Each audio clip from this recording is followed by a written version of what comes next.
Ay magandang gabi po mga kaibigan. 10:30. Pag-usapan naman natin po yung isang bagay na sa tingin ko po ay makapagbibigay ng malaking pagbabago sa bansang Pilipinas. Ito po ay isang bagay na maintindihan ng lahat, lalo na po yung mga Gen Z na siyang pag-asa ng ating bayan sa susunod na mga 10 taon at yung mga high school graduates ngayon, mga high school students ngayon, kung kung pwede sila manood, at least maintindihan nila. At wala namang profanity itong aking vlog. Ang profanity, by saying it, what I mean is yung salita ko ng mga hindi magandang salita. But not in this sense na merong mga uh, triple X. Hindi, profanity, walang profanity na magmumura. Pero kung minsan, hindi ko maiwasan, mapaina mo. Ganun lang, ina mo. Gawan na lang natin medyo decente. Ang pag-usapan po natin sa ngayon ay kakataon no na naalala no na nagbabudget hearing sa panahon ng 2024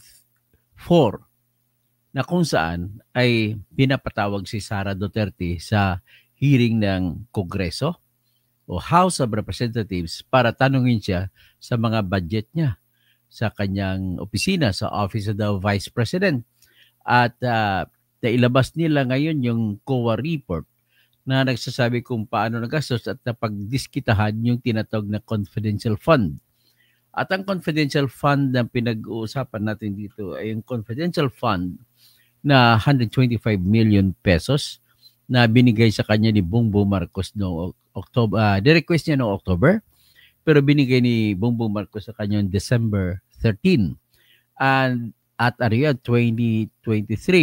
So she spent it all until December 31, 2023. So ngayon, nagkaroon ngayon ng hulabalo. Talagang protesta. Ang dami talaga nagreklamo. Bakit? Ibig sabihin 11 days?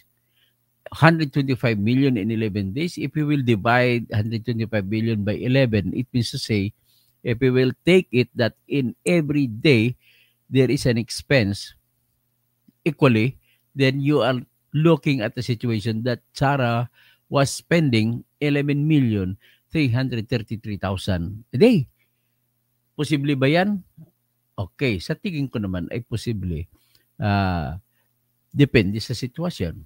Kasi confidential una, para saan ang pakay? Ang pakay po niyan ay para mga kuha ng informasyon na kailanganin para manalo sa laban.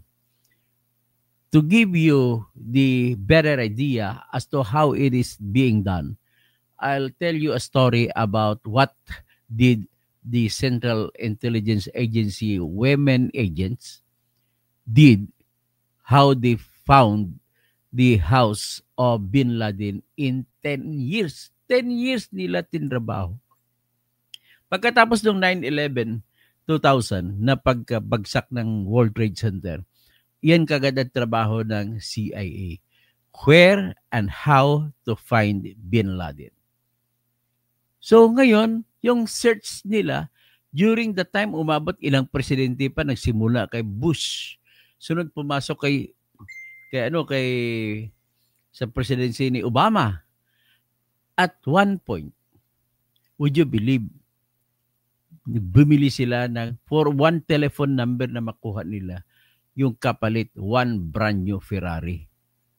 Ganon po katindi ang expense ng information. Kaya nga, confidential ang fund kasi pag bumili ka ng information, kumuha ka information sa isang tao, hindi mo pwede kukunin ang pangalan niya. Otherwise, you can never get it. Why? Kasi nalagay mo yung buhay niya, buhay ng pamilya niya sa alanganin na pwede silang patayin ng kalaban. Ganun po yan. O magandang gabi, Patrick Pantalyon, kapatid. So ngayon, kung ganun ang habol, anong gagawin? So, nung binili, after that, in how many years natuntun nila kung saan nakatira si Bin Laden? Nandun lang nakatira sa katabi lang ng pader ng Pakistan Military Academy. Biro mo ang layo. Okay, I will tell you a story. How did our SAF-44 die? And how did their companions came home alive? And how did they kill Marwan, the #1 bomber in Asia at that time? Di nyo ba alam, nagbayad si Noynoy doon? 40 million ang binayad para makuha lang ang cellphone number nung tao na katabi ni Marwan. Para kung tawagan, gagamitan lang GPS kung saan si Marwan. At dahil nagtawag sila, may message, hindi naman alam ni Marwan na yung isang kasama niya, traidor naman sa kanya. So with that, natuntun nila eksakto kung saang kubo nandoon si Marwan. Nakuha ng SAF natin, yung first team ng SAF, yan ang kumuha. Yung mga second at third at fourth team ng SAF, yun ang naubos doon, narat-rat sila. Pero nevertheless, I'm only telling you the story if only to demonstrate to you bakit ganun kalaki ang expense ng confidential information. Hindi natin alam kung paano ginamit ni Sarah yan. But then, bahala siya muna magpatunay kung paano ginamit, pero hindi mo pwedeng i-divulge. Hindi mo pwede sasabihin kung sino yung mga tao na dapat bigyan. And that explains the reason kung bakit mga Mary Grace Piatoses ang mga resibo. Okay? Now, tipin at matawag nila ni Saldico, si Sarah, ayaw pumunta. Ini-invoke niya yung kanyang kapangyarihan bilang vice president that she cannot be dictated upon by the members or the entire House of Representatives because she is possessing that power to be independent of all other branches of the government. So ngayon, talagang ginamit ni Sarah yung kanyang power. And the House of Representatives has that respect to respect her. So nagiging tampulan ng yan. Binato siya na bumaba popularidad ni Sarah at binato siya kunwari takot-takot ka, magnanakaw ka. So ganoon. Isa doon sa mga tumitira sa kanya ay si Saldico. Ngayon, ang tema ng kwento natin, bumaliktad po yung mundo. Ang gulong, sabi ng kanta ni Eva Eugenio, gulong ng palad, ang buhay ay... Ganun, umikot ang gulong.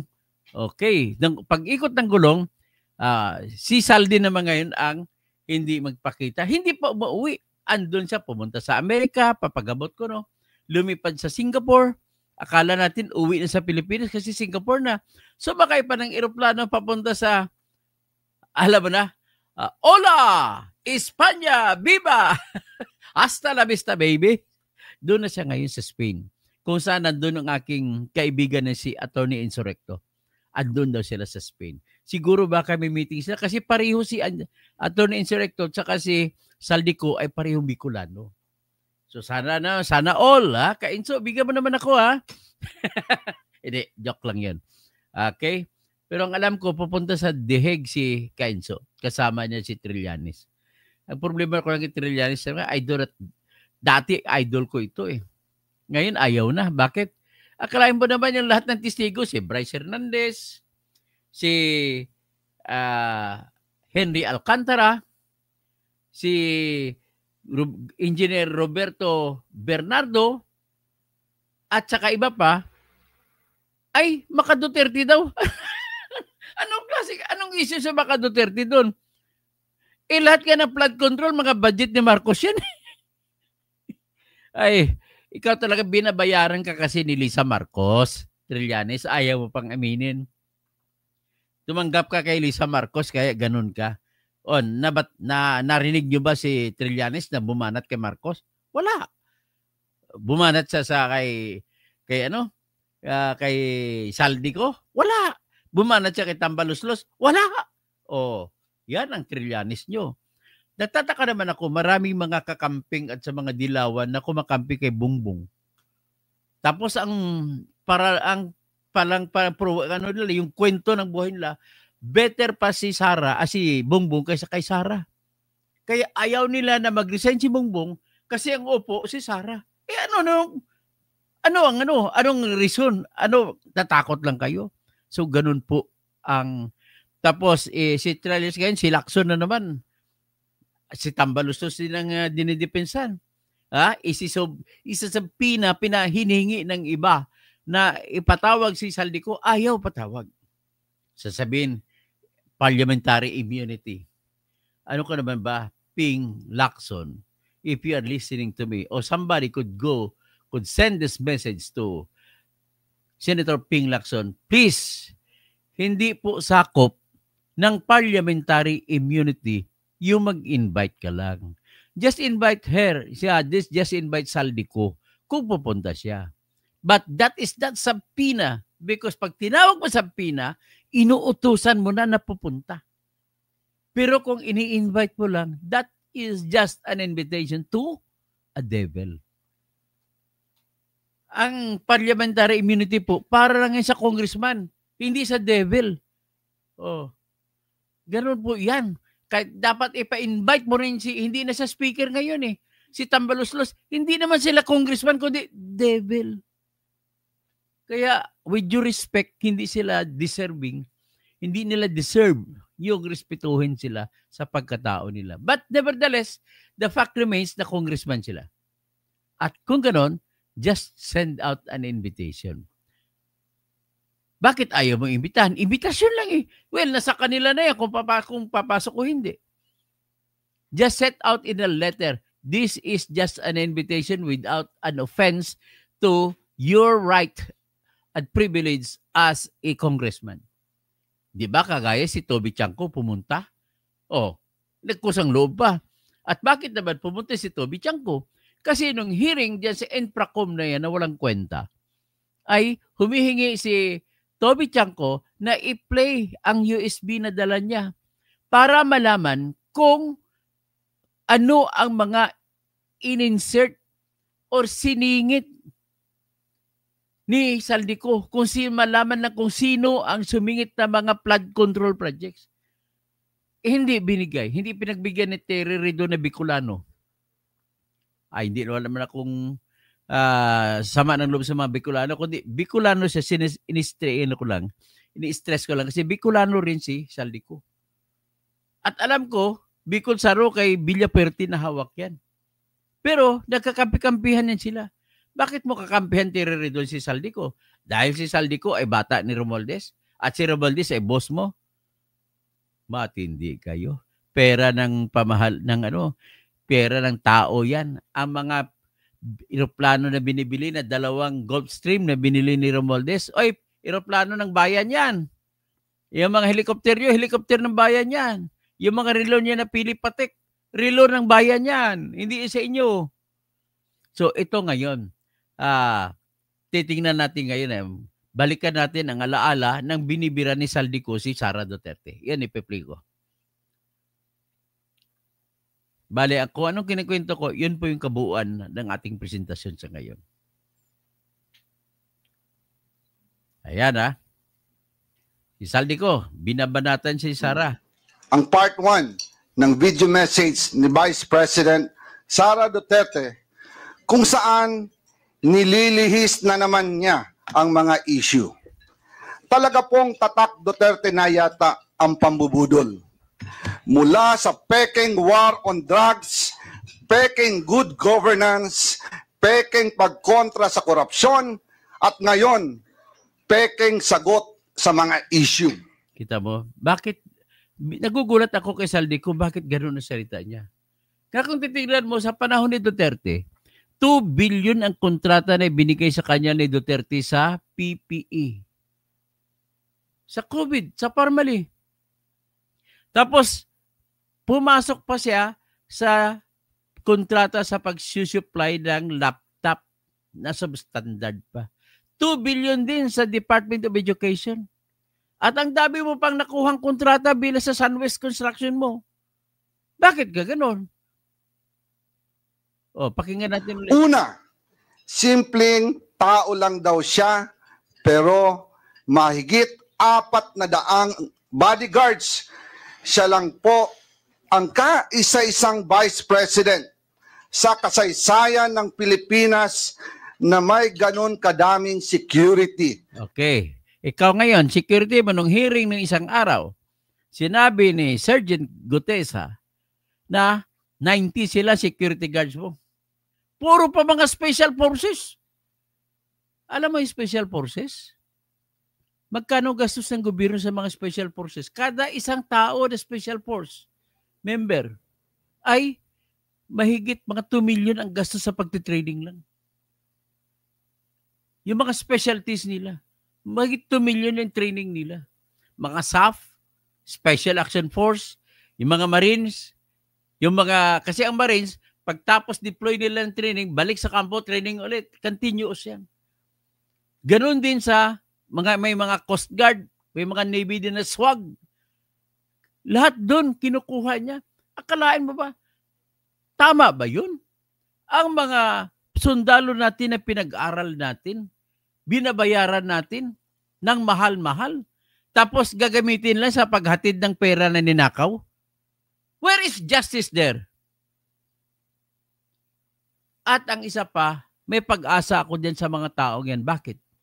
Hindi ka pwede kukunin na maging Navy SEALs team member kung hindi ka matalinong na sundalo. Kaya, although mga sarhento, magrangko niyan, pero pinili sila dyan, matalino po sila. Hindi lang nakapag-aral mga yan. Pero matatalino ang kaliber nila. Kita mo nung narinig, huling tinanong ni Bato, si Sergeant Gutesa. O Sergeant, gusto mo ba na bigyan ka ng Senado ng gwardiya? Sagot niya, huwag na sir. Kaya ko naman sarili ko, depensan. Bakit? Meron ka bang barel? Yes sir, meron. Oh, may license ka? Yes sir. Basta kaya kong pangalagaan sarili ko. Naghambog yung Pwede natin tawagin hambog, pero katotohanan yun, Marine yun eh. The few, the proud, the Marines, yun ang nila, ang motto nila. Mas matindi pa yan kaysa tinatawag na mga motto ng PMEers. Courage, integrity, loyalty. Pero maraming mga gobernador PMEers, mga corrupt na, pag opisyal na. Pero wala pa akong narinig na Marines na corrupt. Ganun po ang komparasyon. Ngayon, maraming mga PMEers na naging sikat din, nagiging Marines. Yung mga PMEer na naging Marines, hindi corrupt yun. Mataas ang uri ng nila, integridad. Kagaya niyan kay si Pong Biason, Marine. O ang hindi lang yan maganda, yung anak niya. Pero at least si Pong Biason, yan nagsiselfon na may lastikong cellphone. Nubuhay pa yan, senador. So yan po ang puntos natin dito. Ito si Saldico, hinahanap niya si Sara, hindi sumisipot. May sarili pang Vice Presidential Security Group. Tika mo na. Pag tungkol po sa security group, ganito po yan. Tanong ko sa iyo, bakit ang President mayroong Presidential Security Group at isang batalyon ang nagbabantay? Ang sagot, sapagkat po ang Presidente ay national interest natin. Pag namatay siya, gulo ang bayan natin. Headless tayo, walang mangunguna sa atin. Kaya national interest, prime national interest ng bansa na protektahan ng ating Pangulo. Ngayon, kung ang Pangulo mamamatay, sino papalit? Vice President. Kaya ganon din katindi ang interest ng bayan na protektahan natin ang ating Vice President. So, ano problema ba ngayon? Kung may Vice Presidential Group, wala ka ata sa logic, Mr. Ko. Ang logic mo lang ata, paano kumuha ng kumita ng pera eh? Never happened in the history of the Philippines.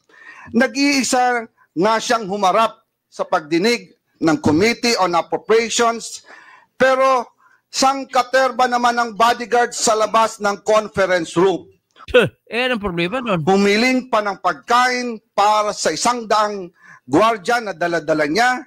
At hindi... Siyempre, in-invite mo siya mga tinagiring. Alangan, hindi pa kainin yung mga gwardiya niya. Sino may kasalanan? Hindi naman kinain. Hindi po ba't pang-iinsulto at pag-aaksaya ito ng resources ng gobyerno? Pangalawa, sinasabi niya, hindi lang daw sanay ang ilang miyembro ng Kongreso na hindi makuha ang sagot na gusto nila. Karapatan at trabaho ng Kongreso ang pagbubusisi ng budget. Ang hindi niya pagsagot sa maayos na tanong at lalo pa ang hindi niya pagdalo sa hearing ngayon ay nagpapakita na kawalang respeto at paggalang sa mga kinatawan ng taong bayan. Okay. So wala palang galang si Sara dahil hindi siya naka-attend ganon. Titingnan naman natin ang sagot ni Sara. Titingnan muna natin ang sagot ni Sara.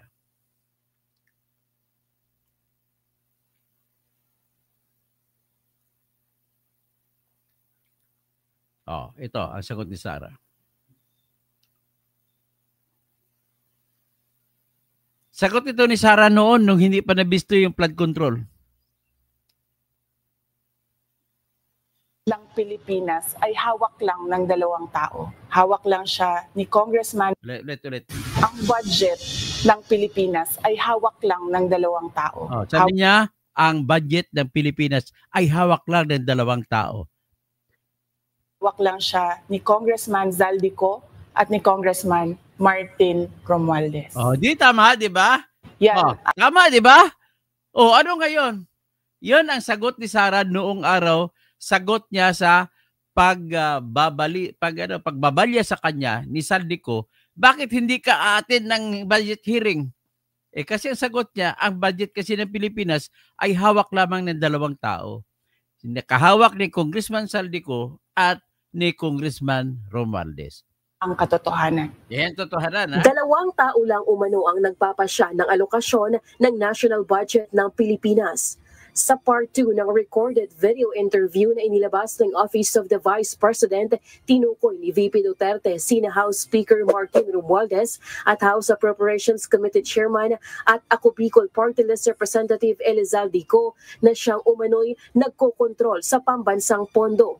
Ito anya ang dahilan kaya hindi na siya sumipot sa September 10 deliberation ng House Appropriations Panel sa proposed 2025 OVP budget. Oh, hindi na sumipot si Sara. Yan katwiran ni Sara. Ngayon, pag-usapan natin ngayon, ang tanong, asan ka ba ngayon, tambaluslos, ba't hindi ka lumalabas? Nakukunwari ka lang na papalabas ng statements pero hindi ka naman napapakita. Asan ka ngayon? Ba't hindi ka napapakita? Kasi takot ka? O, ito ngayon. Ikaw naman, Zaldico, nasaan ka ngayon? Matindi ka pa. Si Sara, dyan lang sa palibot-libot. Ikaw, pumunta ka pa ng US? Pumunta ka pa ng Singapore? Pumunta ka pa ng Spain? Oh, mi amigo. Swerte ka talaga. O, ito. Tingnan natin yung mga ginagawa ni Zaldico.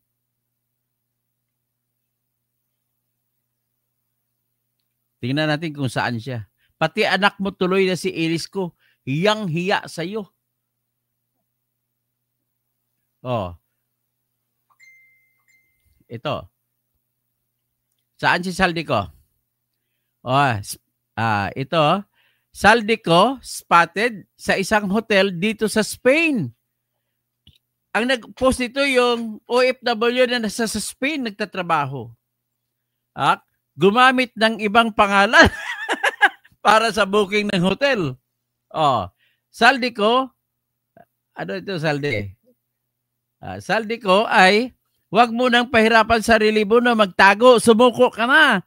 Kahit takpan mo pa yung pagbubukha mo, makikilala ka pa rin ng kababayan natin. Oh. Sa Spain daw ang bagong destinasyon ng kongresista. Handa raw si Kona sagutin ang pagkakasangkot sa kanya. Sa Spain daw ang bagong destinasyon ng kongresista. Handa raw si Kona sagutin ang pagkakasangkot sa kanya. Okay ha? Handa daw siya sasagutin. Pero bakit hanggang ngayon?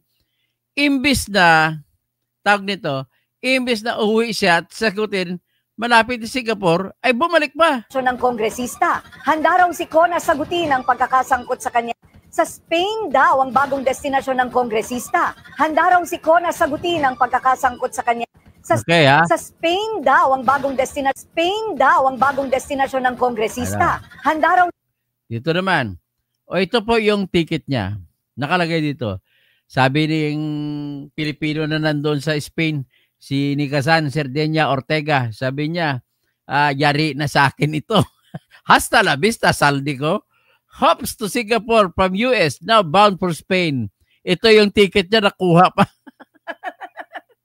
Nakuha ticket mo. Oh, DXB, Dubai. Dadaan ka pala sa Dubai to Madrid. Ngayon, ito pa. After flying to the United States for an apparent medical concern, Ako Bicol ang tawag sa kanya, Ako Bicol Party List, Representative Saldico is reportedly bound for Madrid, Spain. While back home, he's facing allegations of pocketing billions of kickbacks from ghost and overpriced flood control projects. Okay? So, ito pang isa. Pumipila, hasta la vista Saldi. Hops to Singapore from US. Pumipila siya. Napikuna ng litrato sa airport. Okay. Ito naman yung anak niya. Kawawa naman ang anak niya. Maawa ba kayo sa anak niya? Sabi ng iniilis ko. Basahin natin ang sabi ng anak niya.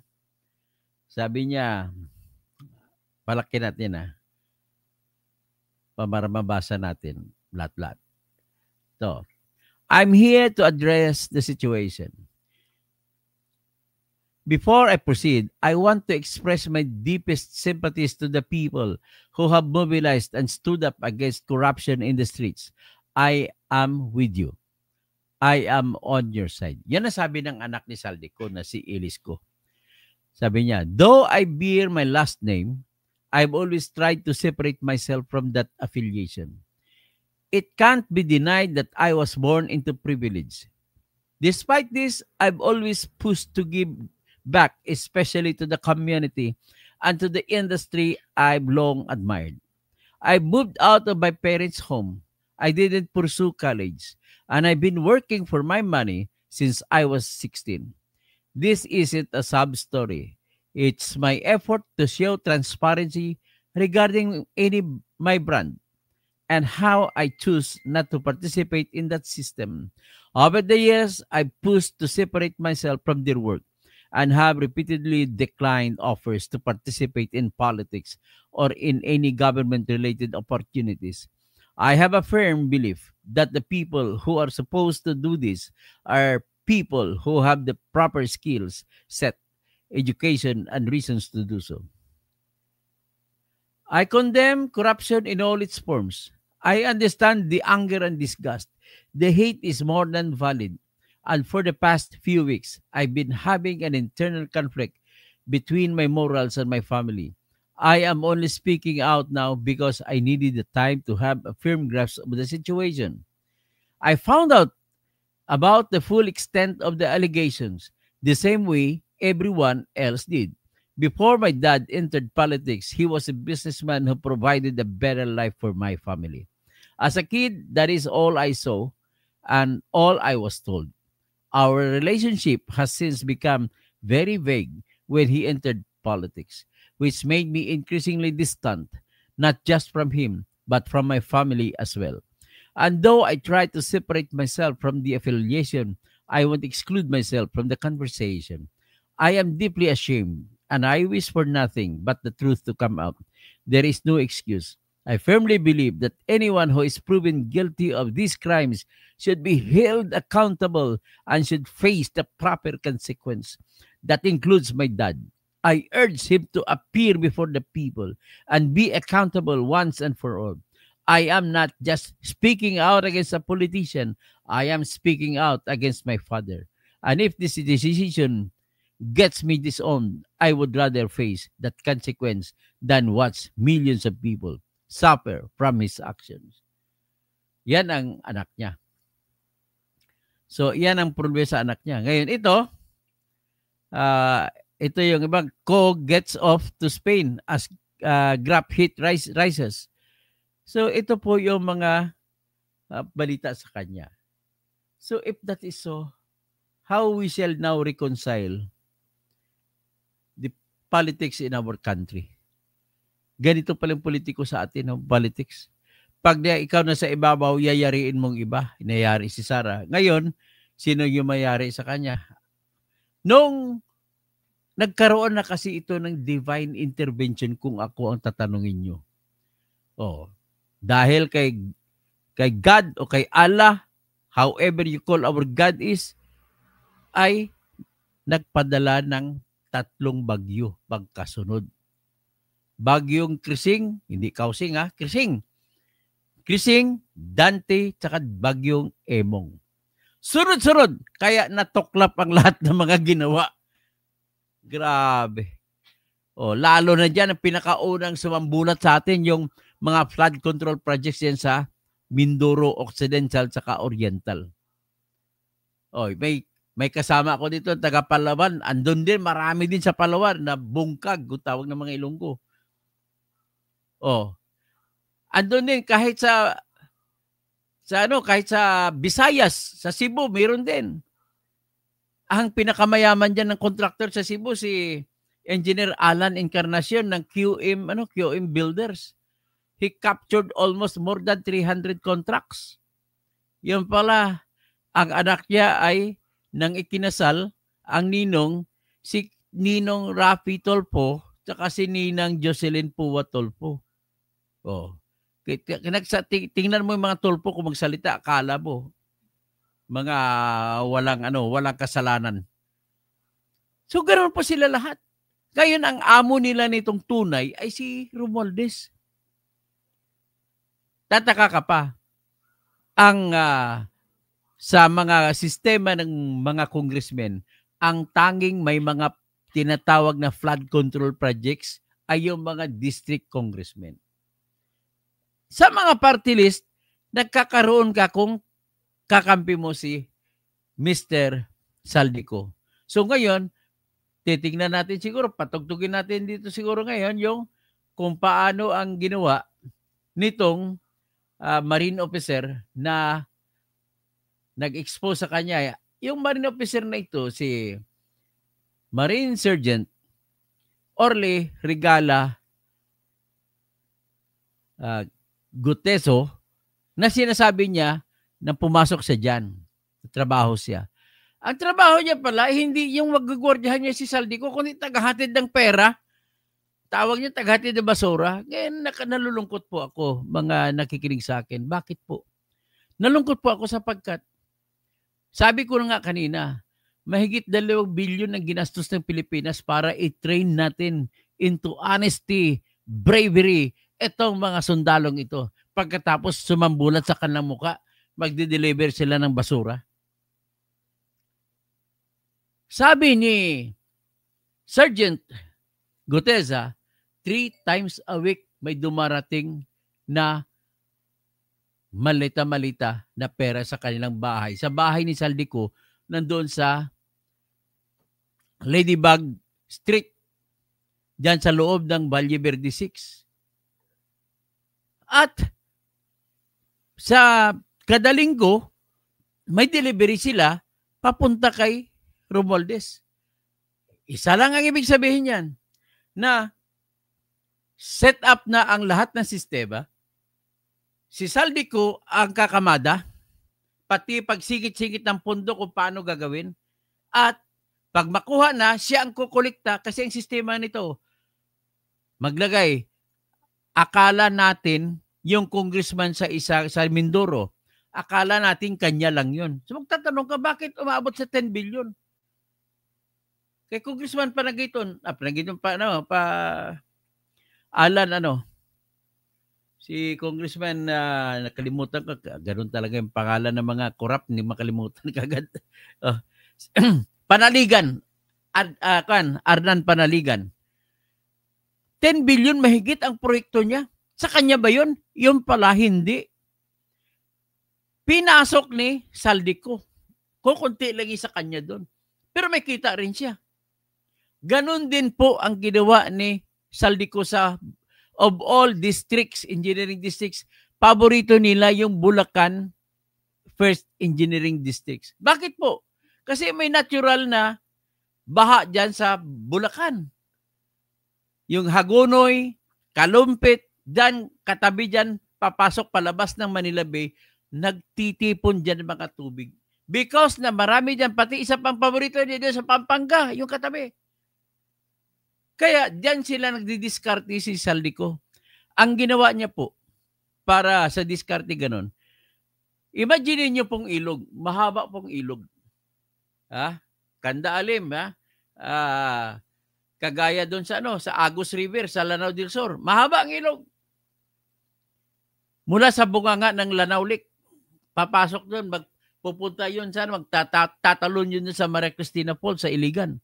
So gano'n yan, mahabang ilog, imbis na isang kontrata lang yan, mula sa umpisa hanggang sa dulo, ang gagawin nila, atadawin nila, strike, gawin nila, tag 100 million, 196 million, 96 million. Bakit? Anong rason? Kasi kung mag-iisa, ang magpapabiding ay national.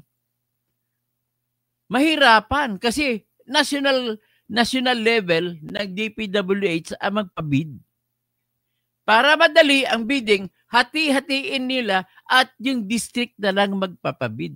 Kasi ang jurisdiction ng mga district engineers hanggang 150 million. Anong kahalagahan? Anong importante? Bakit dapat district engineer ang magbibid? Sapagkat ayos ng sistema doon, sila na mag-uusap. At kada bidding, may pinaghati-hatian na yung kontrata. May taker na tinatawag, na siyang mananalo. Yung iba, teka, pasubmit lang kunwari, sumasali para lalabas na lihitimo yung bidding. Yung mga iba na sumasali ay may makukuha rin sila. Sila rin ang taker sa ibang mga project. Kaya nga, pinaghati-hati mo ang isa, sila doon hati-hatiin nila. Ngayon, pinasok ni Saldico yan, akala natin, yung mga congressman na nakatoka dyan, ay sila ang may-ari. Hindi, si Saldico. Kaya ginawa ni Saldico, pagkakampi ka congressman, bagsakan ka dyan, tapos bibigyan ka rin. At ang kukunin niya, of all projects, bakit? Flood control. Kasi, ako, engineer ako. Madaya akong engineer.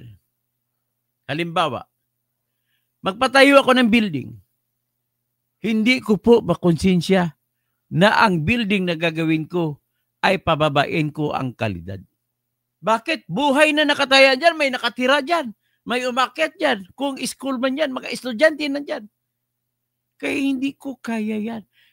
So, kung iporsige man yan, nalaman ko yung mga kapwa ko engineers sa DPWH, pwede yan, pinapayagan nila, pero mas mababa ang interest na bigay. Hanggang 10% lamang ang kukunin ng congressman o ni Saldico.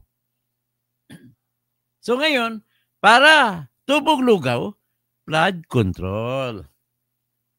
Kaya flood control nila, imaginein mo, i-explain ko sa inyo. Ang gagawin halimbawa ng proyekto yung revetment. Pag sinabi mo revetment, slope protection. Imaginein mo yung ilog, may pampang, di ba? Akit sa kabila. Kabilaan niya may pampang. So, ang gagawin nila ngayon, sisimintuhan nila yung pampang, ang tawag nila ngayon, slope protection. Revetment. Ngayon, ako na engineer, ang disenyo ko yan, siyempre, alam ko naman yan, pag tubig, hindi mo makontrol yan. Kakainin ang lupa sa ilalim, hulog ang simento. Ano ngayon ang ginagamit naming diskarte para hindi mahulog simento? Ganito po yun. May diskarte kami na may nagpapagawa kami ng sheet files. Metal yan, metal. Makapal yan, siguro mga 4 mm ang thickness ng mga steel. Hati-hatiin mo yan. At ang haba niyan, nasa 20 meters. Papagawa ka sa factory. Tapos, ipaluin niya ng hammer. Ipasok sa ilalim, dapat minimum of 15 meters ang baon sa lupa. Ngayon, kung mabaon at 15 meters, saka na papatungan ng simento na gagawin mo na embankment. Tapos ang embankment na simento, dapat mayroong mga tinatawag naming reinforcing bars. At ang dapat kukumpitin ko, usually sa ginagamit mong ganun, dapat gumamit ka ng tinatawag namin mga minimum of 20 mm Ang 20 millimeter, 20 millimeters, dalawang centimeters na kung kunin mo ang ruler.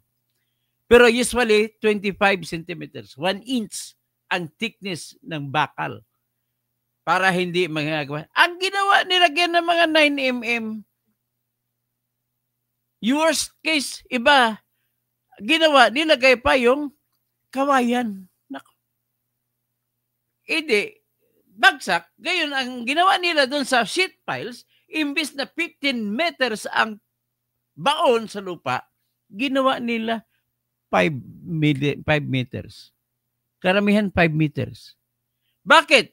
Kailangan kasi ng kontraktor babawi. Kasi kinuna na nila eh. So, kung 5 meters, imagine mo 5 meters na kabaon sa gilid ng ilog. Darating ngayon ng tubig. Pag lumalagas ang tubig po, ang behavior ng tubig, kakainin niyang lupa sa ilalim. Huhukayin niya at bibitbitin niya. Hanggat sa aabot ngayon sa ilalim sa 5 meters. Pag naabot niya na ngayon 5 meters, ang lahat ng lupa doon, palibot doon ng sheet piles, matawag natin, sasabihin na masaturate ng tubig. At kung masaturate ng tubig, parang clay lang yan, nagaganon-ganon, di tumba. Ganon po yun ang ginagawa nyo. Pero kung 15 meters, kailangan muna ng tubig, kakainin ang lupa hanggat sa 15 meters bago mo mapatumba ang sheet piles. Pero hindi ginagawa ganon. Dahil malaking tabo nila, ang binibigay nila ay 30%. So 30% of 96 million, sabihin na 90 million. So 3 times 9. So, 27 million sa kada kontrata ang ibibigay nyo. Ngayon, kung kay congressman na project yan, ibigay sa kanya kay 27 million. Ang iba, kukunan pa ng iba para sa DPWH. Ang iba, ibibigay para doon sa ibang kontraktor na sumali para palabasin na lihitimo maraming sumaling bidding. Iba pa, ibibigay pa sa para hindi magreklamo ang regional DPWH director. Kasi kabisado nila, bibigyan din yun. Tapos, hanggang sa Office of the Secretary, kaya ikaw, Manuel Bunuan, huwag ka bang sasabi na wala kang tinatanggap. Huwag mo sabihin na hindi mo alam.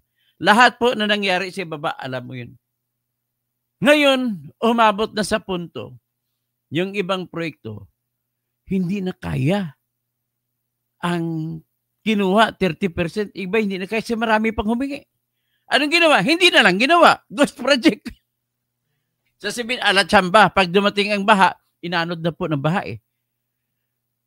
Ganun po yun ang kalakaran. Tapos, ang ginagawa dyan, ayon kay Tubi Tiangco, ang mga proyekto, akala mo kung sino congressman sa lugar na yan, sa kanya nakapangalan. Hindi, kukunti lang sa kanya. Pero lahat yan kay Saldico.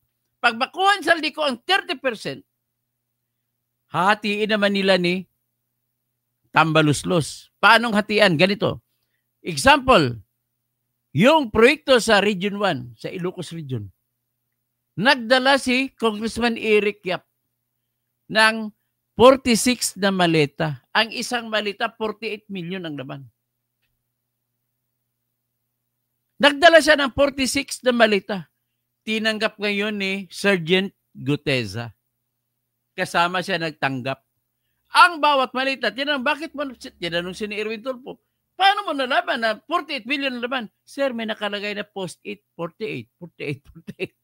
Lahat 48. So, ganun ang nangyari. Tapos anong ginawa nyo? Binilang po ni Mark at saka ni Paul, na tao ni Saldico. Binilang.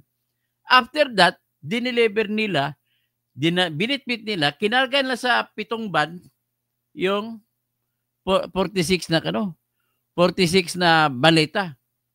Saan sila pumunta? Pumunta sila doon sa 42 McKinley Street. Forbes Bank. Saan yun? Bahay ni Romualdez. Nung hinatid na doon pero bago sila pumunta doon, anong ginawa? Hindi, pumunta muna pala sila sa Shangri-La. Shangri-La sa BGC. Ano ba Shangri-La sa BGC? 50 story. Ang pinakatap, yun yung penthouse, si Saldico nakatira. Tapos, napansin ko, pati mga gwardiya ng Shangri-La ay parang control ni Saldico. So may bodyguard pa siya na 90 na mga special forces na mga military at police at mga navy at mga coast guard. Tapos, siya may control. Ibig sabihin, siya isa sa may-ari ng Shangri-La.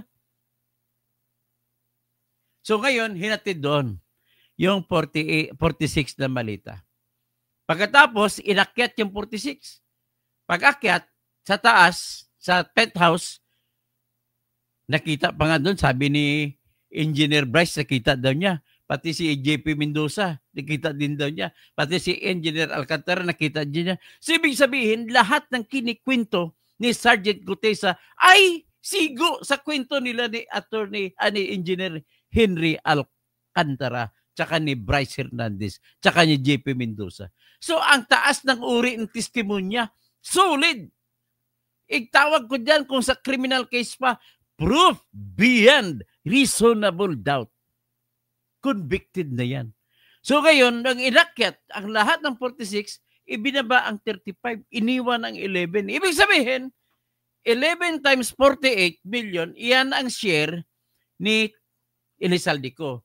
Ang 35, hinatid doon sa number 42, McKinley Street, sa Forbes Bank. Bahay ni Romualdez. So, 35 times 48, i-multiply natin. Yan. 35 times 48.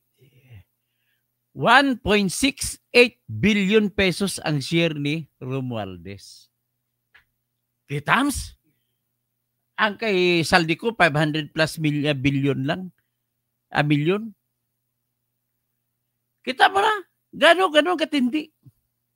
So, nung maibigay na doon, ang sunod nila ng mga ibang mga delivery nila, napunta sila doon sa 90 Nara Street, Forbes Park. Kaninong bahay yon? Dating bahay ni Michael Yang na binili ni Romualdez kay Michael Yang. Oh, ngayon, nakikita, naraman natin si Michael Yang ay nasa drugs. Sabi ni Colonel Acierto, sabi ni SPO3 Arturo Las Cañas, si Michael Yang ay nasa droga. So kung nasa droga siya at inaakusan ninyo si Duterte ang may hawak kay Michael Yang, bakit naman ngayon na si Romualdez may Michael Yang din? Lukuhan ba ito? Ang gobyernong Marcos, inaasar nila at sinisiraan lang Duterte na may mga droga kayo. Yun pala, kayo rin pala. Contact nyo rin ang contact ni Duterte. Oh, so ngayon, iyan ang sinasabi ko sa inyo. Ngayon, ang ginagawa nila dito, sinasabi sa presentasyon ni Toby Chanco, ang dami-dami, 38 billion ang singit na pundo ni Saldico sa 2025 ngayon na GAA or budget. So ngayon, may dalawang uri pala na singit. Yung unang singit, magpaalam ka sa congressman na kung saan ilalagay ang proyekto. Pero kung minsan, hindi na nagpapaalam. Ang tawag doon ni Toby Chanco, sagasa. Nilagay lang, sinasagasaan. So ganun po katindi ang ating na mga corruption, the biggest, sabi nga ni Rimulya. This is the biggest so far. Ganun din sabi ni Mayor Magalong. Ganun lahat nagsasabi, the biggest. Kung baga sa panahon ni Janet Napoles, tens of millions lang. Ito billions ang pinag-usapan. So ngayon, ang pinaka-problema ko dito, Michelle, sa karanasan natin sa buhay, tanong, lahat ng mga na kasuhan sa tinatawag na Janet Napoles na PDAF. May na-convict ba na senador? Wala. Acquitted lahat. Jinggoy? Acquitted gay. Oh, acquitted sila lahat. Si Enrile, acquitted. Si Bong Revilla, acquitted. Ibang klase pa kay Bong Revilla. Acquitted, pero pinapabalik ang 124,500,000. Saan ka magyari? Sabi mo, hindi niya ninakaw. Bakit mo pinabalik ang pera? Anong klase itong judge ito? Justice Geraldine Faith Ekong. Dapat hindi ka mapili. Papalabas, magsasabit po ako ng opposition sa kanya, nag-apply sa maging ombudsman. So, ibig sabihin, pag pinayagan mo siya mag-apply ng ombudsman, para ka lang, pinapayagan mo mag-apply si Dracula na hahawak ng blood bank. Di ba? So, ganun po yun ating bayan. Ewan ko ba kung nasa inyong kan. Tapos ang sentro ng awayan, DDS versus anti-DDS, dapat kontra natin korupsyon, hindi yung mga politika. Dami dito mga anti-DDS na hindi makatulog. Kung hindi maputulan ng ulo si Digong, hindi makakatulog. O ayun, pakinggan muna natin itong palitan nito sa sa hearing nakaraan sa Blue Ribbon Committee.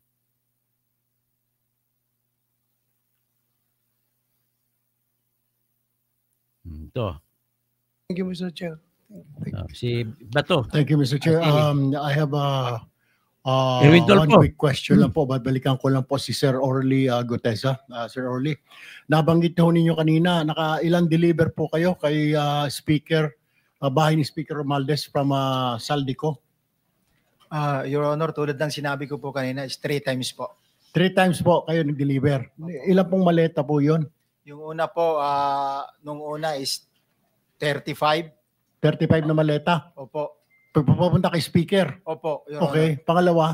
Yung pangalawa is, ang pangalawa, di ko gaano siyang ma-recollect kasi parang nasa 12 or 13. Kayo yung escort Opo, nitong okay. opo. Pangatlo po? Ang pangatlo nasa 15. Okay. Mga ganun po. Puro sasakyan po ni Kong Saldi ang ginamit ninyo? Opo, yung mga ginagamit yung sasakyan ni Kong Saldi. Anong sasakyan po yon? Yung backup Yung niya? isa yung ano ba ito? Yung light high is na kulay white na bullet proof. Tapos may ginagamit kami na red plate dati na yung Yung kinakargahan ho ninyo. Kasi kailangan natin ma-establish ito para kasi mamaya pag inimbita ho natin para tumugma-tugma. Opo, yun po yung mga ginagamit. Tapos yung GMC yata yun or Suburban na malalaki. Yung 37 po, nagkasya po doon sa Light Ace at GMC. saka Suburban. 37 na. Bali, 3 sasakyan po yun, Your Honor. 3 sasakyan po, Opo. nagkasya doon. Nagkasya po. Lahat, okay. Opo. So, ilang buwan po yun? Kasi, Kung matatandaan nyo, 3 times a week, ilang buwan po? 7? Yung 3 deliver ko po is sa period lang po siya ng December po siya eh. Sa December, 3 beses ka nag-deliver sa bahay ni... Hindi lang po kasi pag hindi na po ako duty sa basura, may mga ibang tropa kami na nakadetail, sila rin na nagde-deliver. Oh, okay.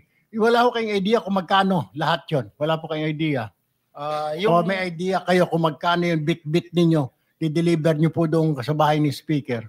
Yung sa 35, yun nga ho, na may nakalagay po na may nakalagay doon sa post-it doon sa bawat malita. Okay. Which is nakalagay po sa kanya is 48. Mhm.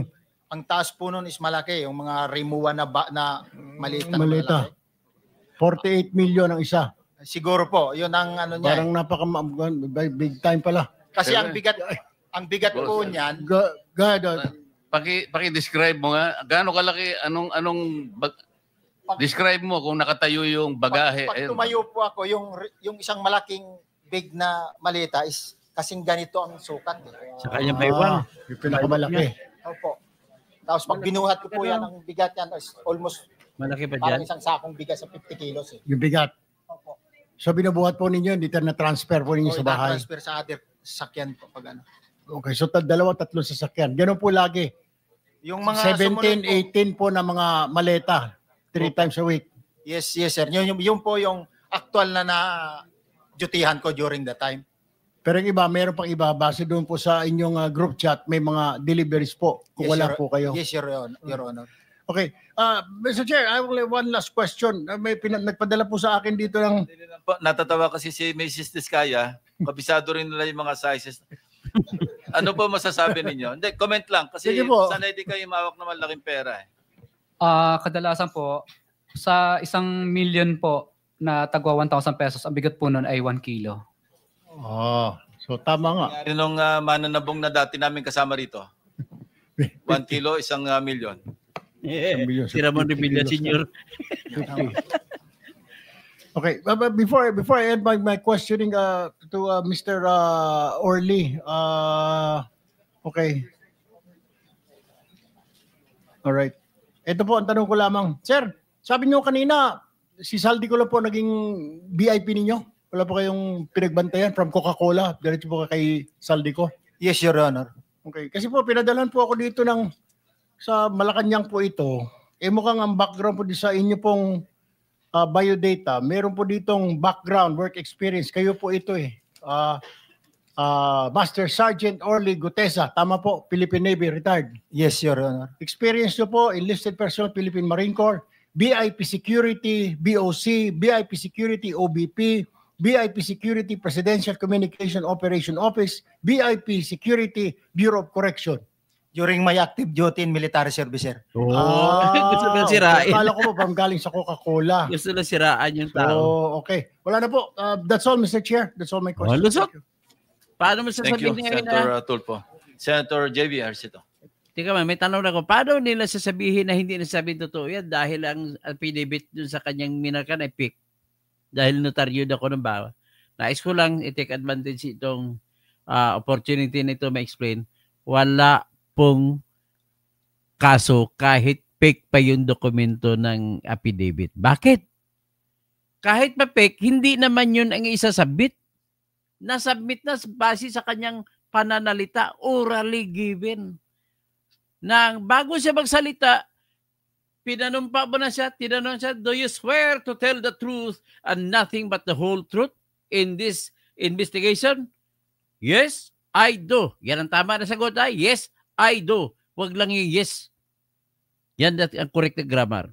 So anyway, so ibig sabihin, tuloy-tuloy na yun at maraming tinanong si Tulfo sa kanya na wala sa affidavit. In other words, kahit ihiwalay natin yung mga sinabi niya sa affidavit dahil sabihin niyo ay may bahid ng depekto dahil sa ang affidavit daw ay pineke ang notaryo, ang ibang mga sinabi sa mga lalo ng tinanong ng ibang senador katulad ni Erwin Tulfo ay matatanggap bilang ebidensya. At kung magsalita siya, napansin niyo ba katabi niya si Henry Alcantara, yung engineer na nagkwento kung paano ang pagde-deliver ng pera din?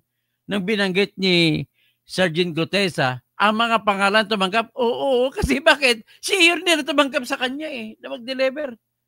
Pakinggan natin ulit yung continuation na ito.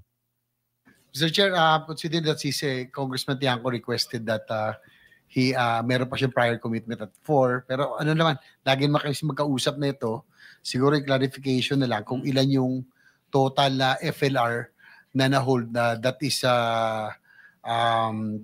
attributed kay Saldi ko. Okay, ang FLR, ibig sabihin, mga budget na FLR. Ano yung ibig sabihin?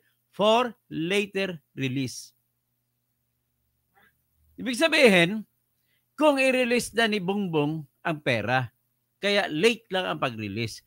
Yun yung mga proyekto na siningit ni Saldi ko. Ilan yung total? Ayun, yung Your Honor, yung total na hold na attributed kay Congressman Saldi ko is yung 13.8, yung 2 billion na ako Bicol, tsaka yung 2 billion po na BHW. So that's about 17 plus. 17 billion po. O halos 18, Your Honor. Pero I understand, yun na lang yung nahabol no? Hindi na nakita yung iba. Yung iba kasi na-release na. Itong huli na lang dahil na pumutok na. Yung estimate yata is, correct me if I'm wrong, parang 60 billion dapat yung hinahanap total. Hindi, pero hindi ko masabi, Your Honor, kung nahandoon yun sa BICAM kasi yan lang yung nakita ko na attributed to Congressman Saldi ko doon sa BICAM ng House of Representatives. Kasi ang hawak ko lang na file is yung sa House of Representatives, Your Honor. Siguro last na kasi I will just wait for also si Yusek Bernardo because yung iba pong inaano natin system. Yung nagalit si Presidente, aside from yung pong priority program. So anyway, tama na yan, no? At this, I have already delivered the information that I want to give to you as a part of this episode. So, to summarize it all, ganito naman po yun. Si Saldico, nung panahon na si Sara ang hinahanap, binabanatan niya si Sara, bakit hindi ka magpakita? Hindi ka pakita. Pero panahon ngayon, si Saldico na hinanap, andun ba sa Spain ngayon? Hasta la vista, baby. Tatawag sa telepono. Hola, mi amigo. ¿Cómo está usted?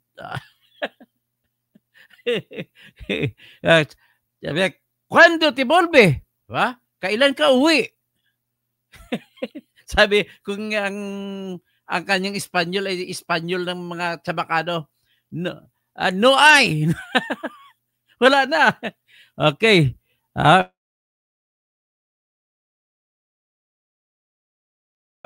Tapos, pagkatapos doon, si Sara guman mismo from the start, nung panahon ng budget, sinabi na niya. Ibig sabihin, totoo yung sinabi ni Sara dahil nagkatotoo ngayon na ang may say lang, kung sino lang ang magsasabi kung ano ang budget ay dalawang tao lamang. Si Saldico at saka si Tambaluslos.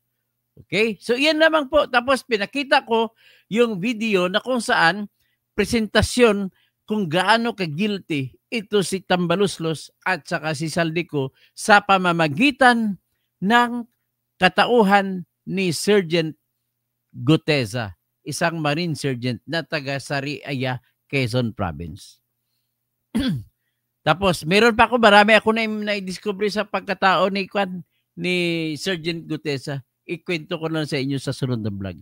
Napaka-interesting ang buhay ng taong ito.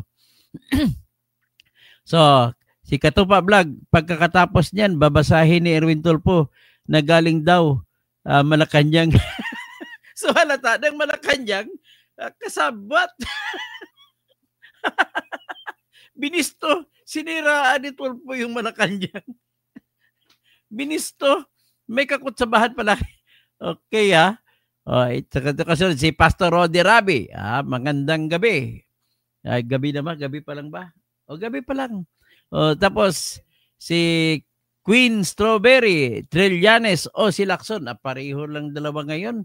Kasi hindi naman nila binibira pareho si Tambaluslos. Hindi nila binibira si Elizaldico. Malay mo, nandun ngayon si Trillanes sa The Hague. Baka binibigyan ng budget ni Elizaldico. Di ba? Sana hindi din binibigyan ng budget yung kaibigan ko dyan, si Attorney Enzo Recto. Kasi pumupunta rin siya sa The Hague. Nasa Spain din siya ngayon. Baka nagkita sila ng kababayan niya. Bicolano rin kasi si Saldico. Tapos si Fernie Pinto, si Conda Alim, Sir Toto, baka naman mabigyan din tayo ni Saldico. Salam. Insala. Assalamualaikum warahmatullahi wabarakatuh sa mga lahat ng kapatid ko mga Muslim na nakikinig dito sa ngayon. Virgie Piquero, binayaran na Trililing, Soto at Lacson. Si Mercy Narvasa Sosuki, grabe talaga basta sa pera at kapangyarihan gagawin nila, bend ang batas. Sabi ni Rito, sometimes we have to bend the law in order to please the people. Grabe paano naman yung Duralex, Sedlex? Ang Duralex, di ba, baso na hindi mababasag kahit itapon mo sa simento? Ganun ang batas, hindi pwede mababasag. Ikaw naman talaga, Irwin, tapos si Violet Brown, akala ko po ba galit at ayaw na ayaw ni Lacson sa mga kurakot, tapos halatang meron siyang kinikilingan. Celso Aliliano, hindi makatulog ang mga sangkot sa anomalya ang itinanim siya rin ang aanihin. Francisco Fernando Rafael Fernandez Cuervo, Señor, hola, buenas noches también. Romel Bingson, Naimbang Rabim, Tirador, Doktor, Engineer, Atty. Toto, bitay sa mga magnanakaw. Pag nabitay sila, kakanta lang ako, pamaninawin. Tapos, Pixie, bakit hindi siya bumoto sa impeachment ni Sara Duterte? Impeachment, wala na. Tapos na yung basura ng impeachment. Ano pang ibubuto mo? Pixie, DDS din yata si Saldico. Ay hindi, DDS siya nung panahon na si Duterte. Biro mo, kumuha siya ng kontrata sa Parmali, 2 billion. Tapos kumuha siya ng kontrata sa laptop, 2 billion din. Substandard. Grabe. Oh, tapos, nung wala na si Duterte, binibira niya ngayon Duterte, ano klase, traidor ka sa kapwa mo magnanakaw? Huwag ka mag-traidor. Kung saan pala may pera, sabi naman sabi ni Violet Brown, meron po vlog si Dean Chase na ang SunWest Company ay nag-register sa Amerika at ibininta na ni Saldico. Okay lang.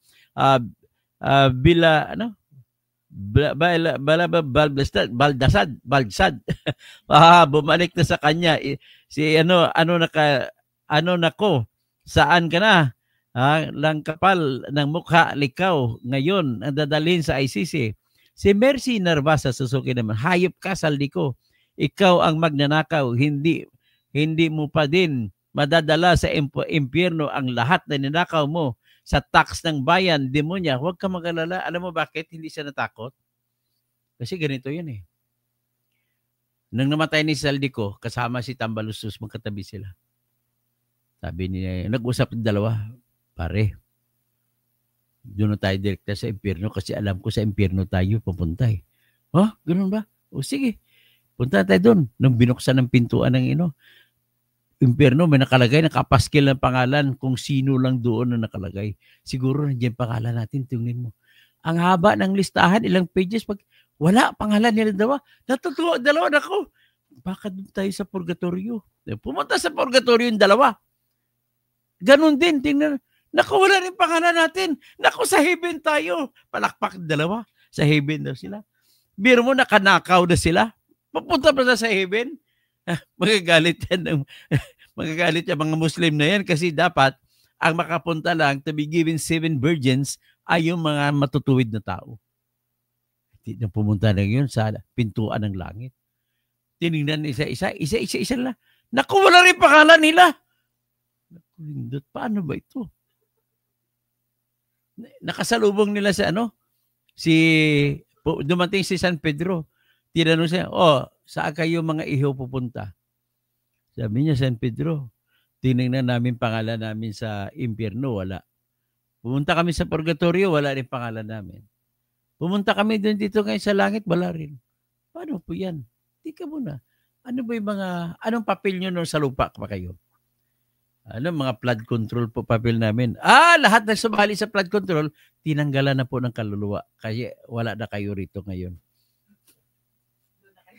Doon na kayo sa baha. Edgar na si Dr. Toto. Good evening po. Helen Baguio. Hindi mo pa na serviceman ang tawag sa sundalo. Ano bang tawag dyan? Hindi na serviceman. Ginawa na nilang sa garbage ban. Okay. Si Sir Ali, makabarang ha? Putang ina mo, daddy ko, Saldico, tamaan ka sa pagkarba. Buti na lang, Baka ang budget yan sa barn, baka kinuha pa nito. Baka ibang ang budget yan sa barn, siya pa naglagay. Nako, chicken nyo. Josel Ross, ang pesteng kawatan, kung makahusga ang galing-galing, dapat bitayin ang hayop na yan. Marilyn Latonero, TV, nasaan ka ngayon, Saldico? Nagtatago, ang karma bumabalik sa inyo. Ang gaba, di gid busaba. Ay, sabi ni Balski Rafalio dyan sa ICC sa West Copang sa Muntinlupa. Magandang gabi po, Attorney Toto Kausing. Violet Brown, please contact po ninyo si Dean Chase, Dr. Kausing, para ibigay sa inyo ang mga copies. Lawyer din po siya sa US. Kukontakin ko si Dean Chase, kaibigan ko rin siya. Taga Cebu ito na abogado sa California. So, Baldast. Okay. Inggit siya, bakit daw maraming security si BP Sara? Marami din siya. Pero ang kanyang security, taga-bitbit ng pera. Ay, ginagawa mo taga-bitbit, basurero yung mga sundalo? Kasi ang tawag ni Sergeant Gutesa sa pera, basura. So ginawa niya basurero mga sundalo? Mga elite forces pa to? ka, bastos. So Jason, nagtataka ako bakit nanalo yan si Ping Lacson at Kiko. Okay, sa Marilyn Latonero TV, the time of reckoning is coming. Kasi Balsad, di na nagdadahilan para may sakit. Sana matuluyan ka na. Jason, wag naman. Gusto ko mabuhay pa siya kasi pagpatay na siya, mahirap na habulin ang pera kung saan tinago. Kailangan buhay siya. Tapos si Jason, nagtataka nga ako bakit nanalo si Ping Lacson at Kiko samantala talo sila sa Visayas at Mindanao. Oo nga, totoo kaya talo sa Visayas at Mindanao. Libra Chanel, hindi naman lumalabas si BP nang hindi nila pinapaaresto ang dating Pangulo. Kakahiya ang bansa natin, kapwa Pilipino, binebenta sa banyaga. Marilyn Latonera TV, uwi na siya sa Pilipinas para sagutin ang mga obligasyon sa kanya. So, Dennis Causing, kapatid ko, Brad, dyan sa South Cotabato. Si Jason, yan si Saldico, Diablo o Lupong at Judas. Galaxy, you can run but you cannot hide. Ano yan? Parang ano yung tawag nito, yung Hotel California. You can check out anytime you like, but you can never leave.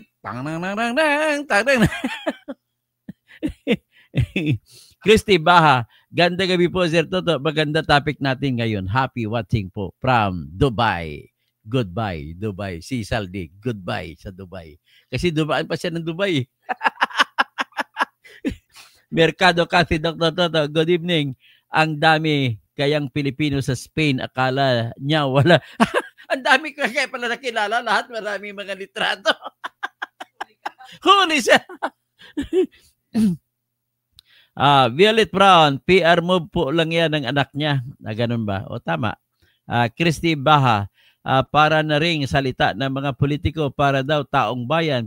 Pinagluloko lang kaya nila ng taob na bayan. Okay. Queen Strawberry, Kirante, yan katoto. O si QM Builders, Kirante. Kirante pala, hindi no. Kirante, kaya pala QM Builders. Ang anak niya ay kinasal, ang ninong si Rapi Tulfo, ang ninang asawa ni Rapi Tulfo. Grabe, ganun kayo ka-close? Ganun kayo ka-close? Bakit naman? Tapos, ito naman si Soto, tsaka si Martin Romualdez, ninong nung ikinasal si RG Atayde at saka Maine Mendoza. Kaya magkumpare sila, kaya pinoprotektahan ni Soto yung kumparing buo niya na si Tambaluslos. O kasama sa kumpare nila dyan si Jose Miguel Zubiri. Kaya pinoprotektahan ni Ninong si Arjo Atayde. Isa pa yan, nakabili ng helicopter, pinangalan sa kapatid niya na si Jella. How else can you prove to us that Jella has the capacity to buy a helicopter and build a house in Batangas? Estudyante pala sa Salasal. Biro, mga estudyante na mga mahirap, nag-aaral lang sa mga state university. Ako nag-aaral lang ko sa pamantasan na sa likod ng City Hall. Kayo, kung saan-saan kayo nag-aaral, di pa pa kayo. Yung iba, nag-aaral sa abroad, sa Harvard. Grabe. Hey, hindi kakahiya kayo. So, Jubilin Morales, good evening, Sir Toto. Si BP, Sara, harap ulit sa pambabatikos nila. Lumaban din, nagtatago. Bakit ngayon? Bakit sila nagtatago? Ay, wala. Iba naman pinatataguan nila. Jason, gaba na yan, Saldico Rakot. At ang pagnanakaw ng pera sa Pilipinas. Kunda-anim, Mataraki, happy agagawi. Sir Toto, sa Marawi City, Lanao del Sur, sir. Dapat sama din sa imbestigahan, sir, ang Lanao del Sur. Laging baha, sir, doon. Sana. Nako, Anto, nagalubakan ka saan? Congressman si Adlo Alonto? Anong ginagawa mo riyan? Isa ka pang bata ni Tambaluslos. Narinig ko nang bumuli ka ng boto, up to 20,000 kada tao sa last day. Ganon din sa La Union. Si Paulo Ortega namili hanggang 25,000 kada tao. Sa last day. Grabe. Kasi maraming flood control. Yun ang problema. So, Yulito Palo, si Saldico ay nagpalit ng pangalan. Ang pangalan niya ginamit, Alexander Ko. Ay nagpalit siya ng pangalan, maganda, at angkop, last name ay Rakot para magpatago sa ilalim ng kanyang anino dyan sa USA. Ferdinand San Juan, good evening po, Attorney Dr. Toto Tirador, katotohanan.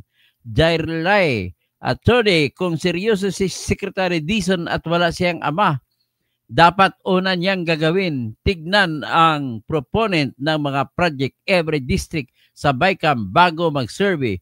Kaso, walang report na may ipapakita. Ayun, ang problema kasi, una, hindi siya abogado. Pangalawa, hindi siya engineer. Kasi kung engineer siya, alam niya hanapin ang project. Titingnan niya geotagging, yung lateral, yung latitude at saka longitude. Ang cellphone ngayon may kakayahan na mag-determine ng latitude, longitude.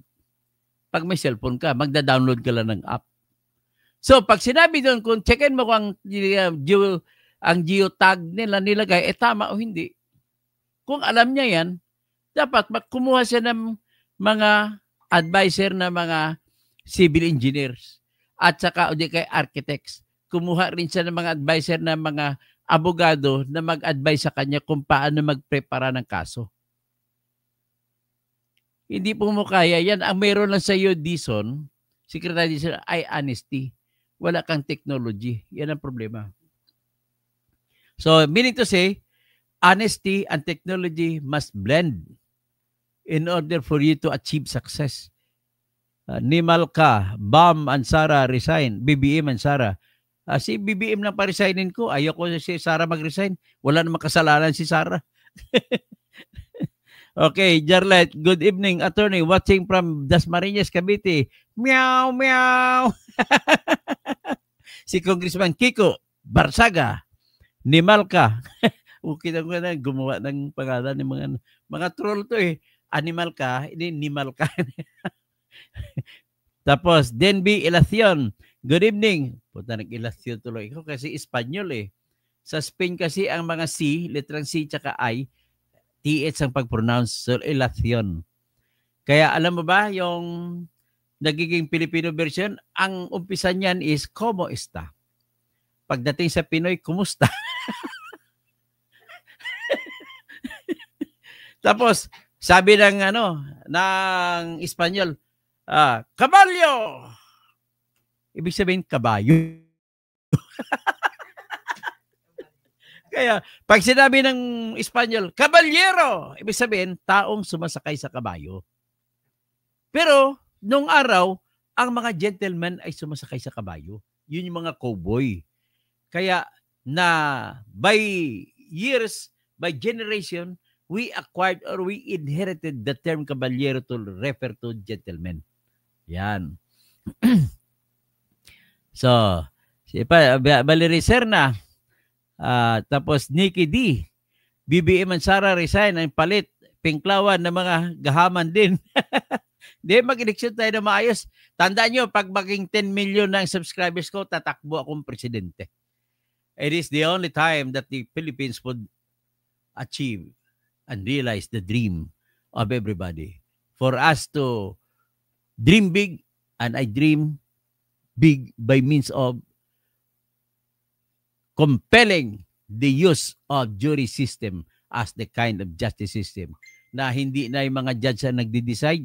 Kasi pag judge, babayaran ni Saldico ng pera yan. How can one judge refuse if he is being offered with 2 billion? Sige nga, even the Chief Justice cannot refuse. Pero kung mga tao ang mag-decision gaya ng US, kada kaso kukuha, magrarapol sa listahan ng mga botante. Ilagay ngayon, pipiliin sa tambakan, pag 12 sila, pag umpisa ng trial, hindi sila makikilala. Upo na sila nakatingin. After the trial, magpresenta ng ebidensya ang magkabilang panig, hindi sila pauuwiin kung walang desisyon. At ang desisyon nila kung criminal case ay unanimous for acquittal or unanimous for the finding of guilt. Ganun po yun ang ginagawa sa Amerika. And it started in America even long before the founding of the United States of America. But officially, America was born on July 4, 1776 in the state of Pennsylvania. Kaya yan ang dahilan ko bakit ang street sa pangalan ng White House ay pinangalanan ng Pennsylvania. Tapos ang number na inassign sa White House ay 1600. Kaya ano mangyari, nakita nyo na may pelikula na 1600. 1600, number 1600 sa Pennsylvania Street. Pero iba-iba yung state ng Pennsylvania. Doon sila nag-meeting, nagbuto-butuhan para i-found nila ang Constitution ng Amerika. At because of that, the jury system ng mga judge sila, nagsama ang puti at itim at pati mga Asyano. Bakit? Hindi na pwede mag-judge na lulugi ang itim, malulugi ang puti, malulugi ang mga brown-colored people. Kasi pag pumili ng judge, pag halimbawa ang akusado ay itim, may kalahati din na itim na pipiliin na magiging judge. At sila lahat matututo magbase sa kanilang desisyon sa kung ano ang ebidensya pinapakita. Kagaya rin po na nangyari kay O.J. Simpson. Si O.J. Simpson ay black man, pero sikat siya na footballer. Inakusahan siya na pumatay sa kanyang asawa. Nag-trial. Umabot po yung jury sa dami-dami ng mga detalye. Umabot 1 buwan ang trial. Pero araw, umagat hapon. Tuloy-tuloy. At the end of the trial, nagsentensya ang jury. Anong binasihan ng jury sa pagsentensya? Pati mga puti na jury members ay bumuto pabor sa acquittal ni O.J. Simpson. Bakit na-acquit si O.J. Simpson? Ito po yung kwento. Nagpresenta yung prosecutor, district attorney, yung tawag ng piskal, sa ating piskal, sila doon, district attorney. Nagpresenta sila ng ebidensya. The Federal Bureau of Investigation agents found this pair of gloves in the crime scene, and it was soaked in blood. And according to them, this was the gloves used by the killer. Tumayo ng abogado ni O.J. Simpson. Your Honor, and the members of the jury, may I move that those pairs of gloves be fitted into the hands of my client, Mr. O.J. Simpson. Sinubukan kayo. Pinapasok ang glove. Nako, hindi magkasya. So, na sinabi ngayon ng abogado niya, Your Honors, if it does not fit, acquit. Yun, acquitted. Ganon kagaling po ang jury system. Kinikwento ko lang. Okay? So ngayon, dito tayo kay Don Jefferson Maldea. Ito nga buhaya na ito ngayon nang mabuko na mag-alisan bigla sa bansa nung walang isyo ayaw umalis sa bansa para mangurakot. Tingnan mo nga. Din Jefferson Maldea. Okay, ulitin. Itutuan naman natin. Kasi naman mas maganda kung Japan contractor na lang. Okay, ngayon Japanese contractor humawak sa Marikina. Ang ganda pagkagawa. Kaya wala nang baha ngayon sa Marikina. Dan Jefferson Maldea. Buko na sila, dami na nagtuturo sa kanilang mga buhaya ng bansa. Dan Jefferson Maldea, DDS team, buko na sila, dami nang nagtuturo sa kanilang mga buhaya sa bansa. Tinatanggi pa nila. Wala nung kasalanan ng DDS dito. Ang gumawa niya, mga tauhan ni Marcos yan. Okay. Uncle John, Sir Toto, panawagan natin, bring Saldi ko home. Bring Saldi home. Hindi bring, go home. Go home. Dan Jefferson Maldea, DDS team, buko na sila. Dami ng pagtuturo. Anyway, Elias Alonsagay Fernandez, good evening po. Tapos, si Celso Aliana, buong Pilipinas nakakubkob na ng corruption, dapat pala. Romel Bingson, tigilan na dapat ang DDS at PBM na tawagan. Isa lang ang kalaban ng bayan, corruption. Tama po kayo. naimbag bigat, Romel Bengson, ang mga kabsat ko.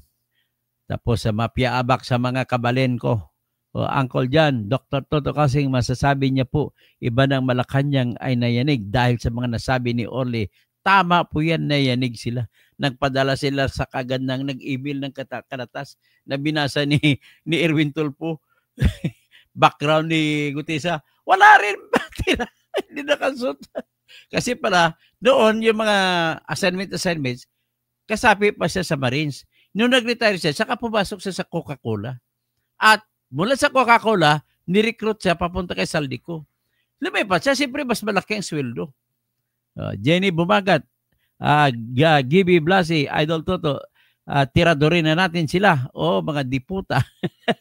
Jenny Bumagat, hanep ang tindi ni Tulfo sa Malacanang pa talaga galing ha. Ibig sabihin, binisto niya na may kutsabahan sila ng Malacanang. GB Blasi, mga buhaya, Jerry Bumagat, masaya kami. 1 to 2 weeks lalabas na si Tatay Digong kahit anong bansa basta makaalis. Okay. We are expecting that. No, that will happen.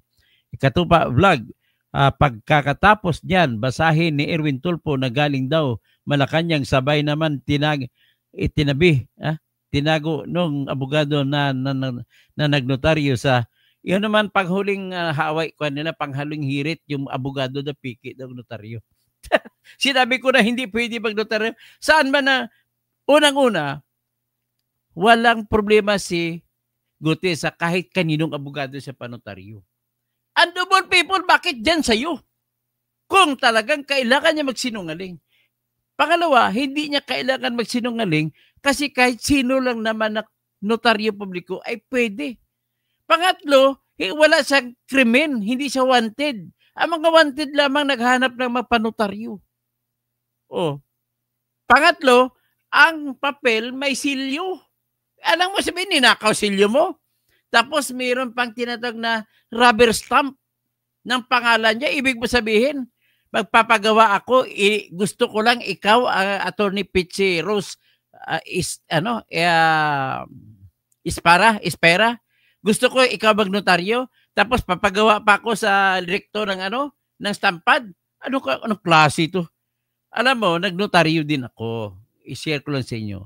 Nung nagnotaryo ako, sa dami kong kaso, nahirapan ako mag-asikaso kasi ako mismo dapat pipirma ng notaryo. Akalain mo ba, aalis na lang ako papunta sa hearing, may darating mga papanotaryo, hindi ako makakaalis. So, para mabilis ang trabaho ko, ang problema ko pa noon, mahaba ang pirma ko. Ganon din ang pirma ko sa notaryo. Ngayon, naisipan ko ng bandang huli, nung nag-apply ako ulit ng notaryo, nagpa-renew ako, initial na lang ang notaryo signature ko. Ang ginagamit ko na mahabang signature, doon na lang sa pleading. So, yan po, kaya iba yung pirma na nakita natin kay Attorney Espera sa kanyang affidavit na nagsasabi hindi daw niya ninotaryan yun. At saka affidavit ni Gutesa na may pirma na kunting parang initial. Kaya wag ka na madidisbar ka dito, Attorney Espera. Kasi ikaw lalabas na nagsisinungaling na sinabi mo na hindi mo ninotaryo. Panglima, na-discoveryhan pa, empleyado pala siya ng BGMP. Hindi ka pwede magtrabaho ng abogado. Pag abogado, kung ang oras mo na tinatrabaho mo sa BGMP, ginagamit mo pag notaryo, anong klase sitwasyon? Sa BGMP ka magtrabaho. Tapos para madali sa'yo, kukuha ka ng opisina sa gilid ng building ng BGMP. So, ngayon, patatawag sekretary mo, Attorney, may nagpanotaryo dito. Baba ka. Ang bayad sa notaryo, 100 pesos. Sasayangin mo yung oras sa 100 pesos? Ibig ba sabihin sa 100 pesos na bayad, dadayain ni Gutesa?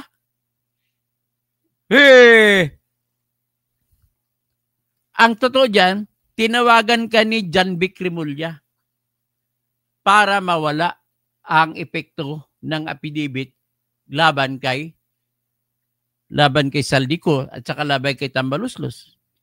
Ang tanong, mawawala bang epekto?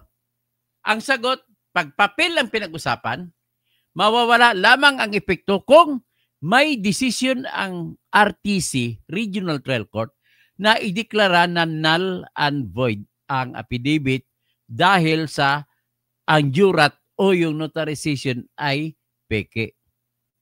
Habang hindi pa nagdesisyon ang korte, tanggap yan, valid yan. Kaya kayo mga abogado ng mga polpol, huwag kayo magsabi na wala ng kwenta yun. Pangalawang rason, ang importante dyan, kahit ibasura yung papel, what is important is nakapagsalita na si Gutesa at nanumpa pa siya sa sinabi niya. It is of no moment kung kahit na binasa niya yung sa affidavit niya. Parang inulit niya lang. Ang tawag namin yan surplusage. Sobra-sobra na. What is important is sa testimonya niya, sinabi niya nag-under oath.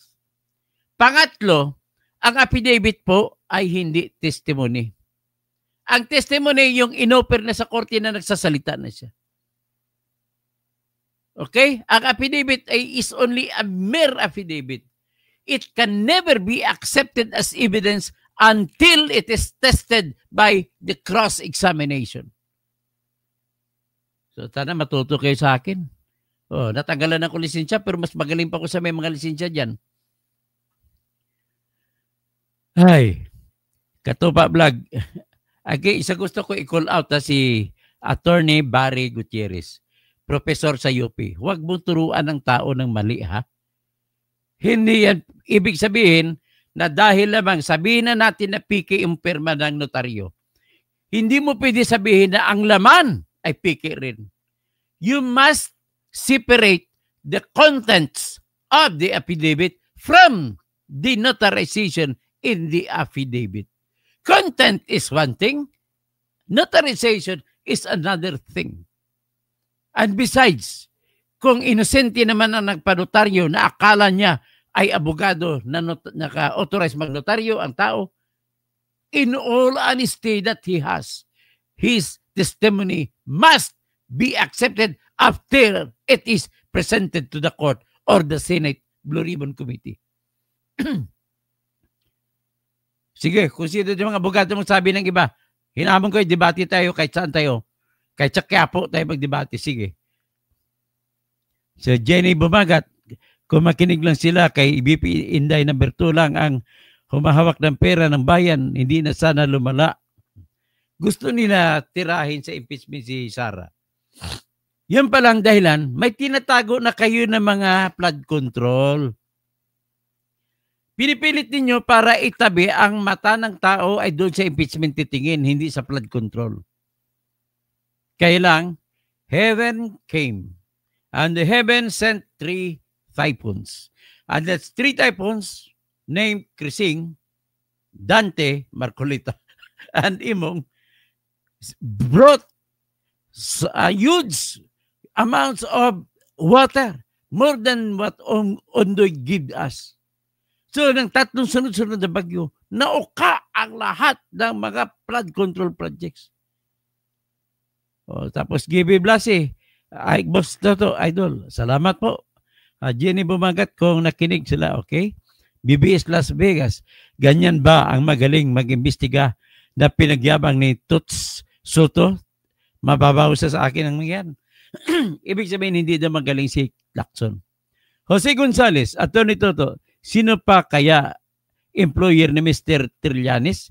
Nagpapile din siya siguro ng income tax? Hindi ko lang alam. Banakon, tirador ka pala. Queen Strawberry, ang saya nyo magkwento ka, Toto.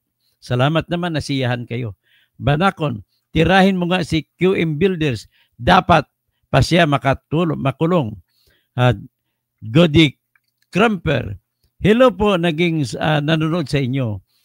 Si Greenheart, Tambaluslos, Lisa Tanas, Bangag at Saldi, matatapang dahil kanilang position pero duwag. Joffrey, good evening, Katoto. Ano po ang comment niyo sa sinasabi ni Atty. Bueno sa vlog niya na illegal daw yung pagsalaysay? Ay, nako, pinaliwanag ko na, ha. Hindi ko na dapat liwanag na walang effect yung notaryo na peke. Si Atty. Bueno man to, ay, panyero, alam ko taga Sambuanga ka. Kaya, ayusin mo rin. Hindi lahat. Binasa mo ba yung mga jurisprudence? Hiwalayin mo ang laman ng affidavit kaysa yung pagnotaryo sa affidavit. Hindi naman yan alam. Kumbaga, kung gusto mo, usisain mo yung testigo sa affidavit. Alam mo yun, okay, alam mo. So ngayon, pwede mo ipakita ang laman ba ng affidavit para totoo? Yes, of course, may sabi totoo. Ngayon, sino ba naman, ulitin ko lang, sino ba naman ang tao magpapa-affidavit na mamiki pa? Marami namang mag-affidavit. Nagagawan pa nga yan eh. BBS Las Vegas. At saka, 100 pesos ang bayad sa affidavit. Para, kasi huda na mamimiki ka pa. 100 lang. Wala ka bang pera? May pamasahe ka nga, nakarating ka na nga ng Senado. Nakagrab pa nga siguro yun. Hindi kaya, kahit angkas, magkano bayad sa angkas? 200. O sa Joyride. O sa Move It. BBS Las Vegas, mga tangingat talaga bakit si Sara mag-resign. Wala naman kinalaman ang Duterte sa korupsyon nila. Edgar Gito, kaya nga po number 1 siya sa nabayaran at ubod na sinungaling kahit nga siya lumalaban sa ng barangay Tanod, baka matalo pa siya. Sino ba tinutukoy nito? Ako tinutukoy mo. Hindi naman ako tatakbo barangay. Tsaka unang-una, walang posisyon na ineleksyon sa barangay Tanod. Black Hat, Atty. Toto, paano na ang pelikula ni Anjo Ataydi na Bagman? Ay, panoorin natin. Tamang-tama yung Bagman sa kanya. Bobby Admain, hindi kinasuhan ni Remulla si Romualdez. O nga, bakit naman hindi? Tapos gagawin nila panakipbuta si Saldico. Si Saldico lang takasuhan nila. Tostol V695. It was Marcia Clark, the prosecutor, versus Johnny Cocheran. Cocheran, the defense lawyer, was in Carson City, California when the verdict was handed down. He is talking about O.J. Simpson. Tapos sila Lane Torinuevo, Saldico, corruption king. Taquito Batface, minumura siya kasi ayaw niyang partihan si Sara. Ay, Anyari TV, Sir Toto, itanong ko lang, totoo po ba na may pinsan si Saldico na ang pangalan ay Sibat Nako? Bobby Admain, dahilan kaya inalis si Magalong sa ICI dahil mabubuko sila? Hindi, kasi ang pangalan kasi ang ibig sabihin ng ICI, Michelle, hindi hindi siya Independent Commission for Infrastructure. Ano ibig sabihin nun? Hindi, Independent Confidential Investigation. Pixie, ba't kay Sara Duterte may due process sa impeachment? Ay, huwag mo na isama yung Sara Duterte dyan.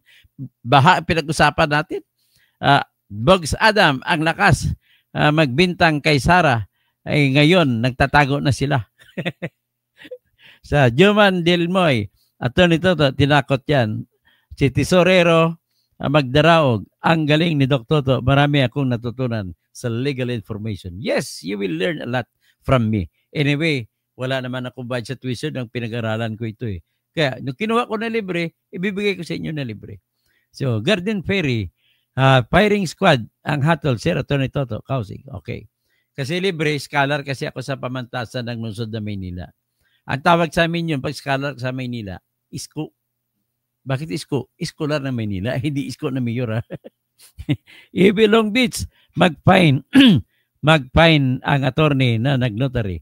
Malamang ano pa to siya, ma-disbarred. Kasi dinis-on niya, ang totoo lang, sa kanya naman yun. Sabi ni Pixie, maghanap niya ang nagdidiis ang 5,500 flood control. Ay, hindi na kailangan. Naubos na yun ng ulan. Okay, hanggang dyan na lang tayo at maraming salamat po sa panonood niyo. Ang haba, isa't kalating